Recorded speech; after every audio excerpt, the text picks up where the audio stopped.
तमाम हर जगह ये बताया और सिखाया जाता है कि जो सीनियर सिटीज़न होते हैं, वृद्ध लोग होते हैं, उनकी इज्जत की जाए, उनको परेशान ना किया जाए और जितनी हो पाए उनकी मदद की जाए। लेकिन क्या हो जब देश के जो सीनियर सिटीज़न हैं वो परेशान हो जाएं, उन्हें भूख हड़ताल करनी पड़े और आमरण अनशन की बात करनी पड़े, और वो भी तब जब वो अपने ही हक की मांग कर रहे हों। नमस्कार, मैं मोन्टू राजा, एंटी करप्शन इंडिया में आपका स्वागत है।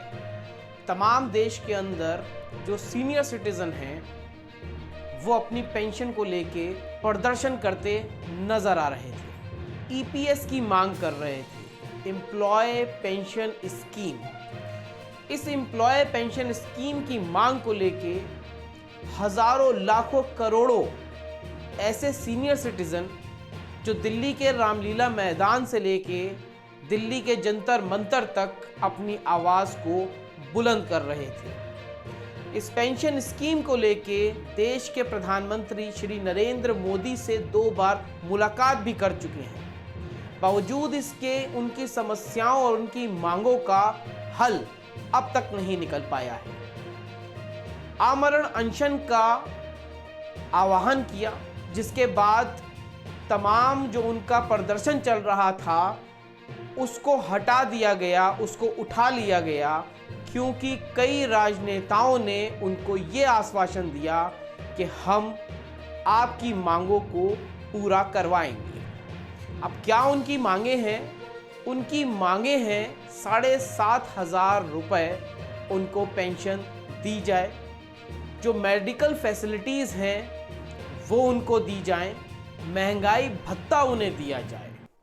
ये तमाम जो मांगे हैं ये उन लोगों की हैं जिनका फंड, जिनका पैसा सरकार के पास है और सरकार द्वारा वो पेंशन के रूप में चाहते हैं। उनका कहना है 1,000 रुपये से कम उनको पेंशन मिलती है, जिसमें उनका खर्च पूरा नहीं हो पा रहा है। ईपीएस की मांग करने वालों की अगर संख्या की बात की जाए तो वो लाखों करोड़ों में है। अब 2024 में चुनाव है, तो क्या चुनाव से पहले सरकार इनकी ये मांगे मान लेगी? कहीं चुनावों में सरकार को ये धक्का ना दे दे। इस तरह की तमाम चीज़ें मौजूदा सरकार के सर पे तलवार की तरह लटकती नजर आ रही है। भारतीय जनता पार्टी की सरकार इस समय बनी है और नरेंद्र मोदी से 2 बार मिलने के बाद भी इन लोगों को कोई राहत नजर नहीं आ रही है।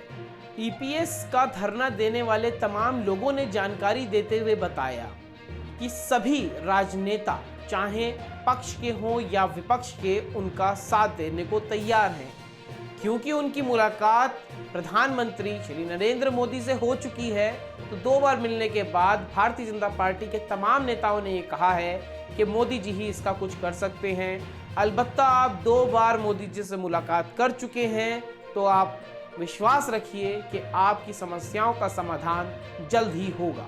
अब क्या इन बुजुर्गों को, बूढ़ों को 24 के चुनावों के बाद की लॉलीपॉप दी जाएगी, या फिर इनकी जो मांगे हैं वो 24 के चुनाव से पहले मान ली जाएंगी? क्योंकि इनका अब धरना प्रदर्शन उठा दिया गया है। सूत्रों के हवाले से खबर है कि कई नेताओं ने इनको आश्वासन दिया था, और कुछ लोगों का ये भी कहना है कि ये अब दोबारा जंतर मंतर की ओर रुख करना चाहते हैं, लेकिन इन्हें अभी परमिशन नहीं मिल रही है। ईपीएस 95 की जो मांगे हैं उसमें तमाम उन लोगों को भी सम्मिलित करने की बात कही गई है जो अभी इसमें शामिल नहीं हो पाए। उनके लिए भी 5,000 रुपये पेंशन की बात कही जा रही है। एनपीएस ईपीएस की इन मांगों पर आप क्या सोचते हैं, क्या राय रखते हैं? एक दिन बाद अगला साल 2024 आ जाएगा और इन तमाम ईपीएस की मांगने वालों से तमाम जो वादे किए थे उसका समय भी पूरा हो जाएगा। तो क्या ईपीएस से प्रभावित लाखों करोड़ों पेंशन की मांग करने वाले लोग दोबारा सड़कों पे आ जाएंगे, या फिर चुनावों के चलते उन्हें रोक दिया जाएगा, या उन्हें कोई और लॉलीपॉप दे दिया जाएगा? ये समय ही तय करेगा।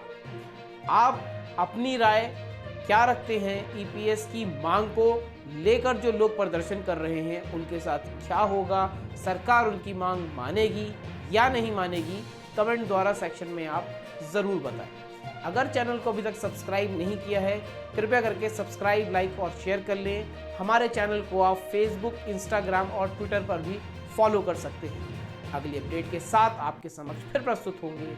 नमस्कार।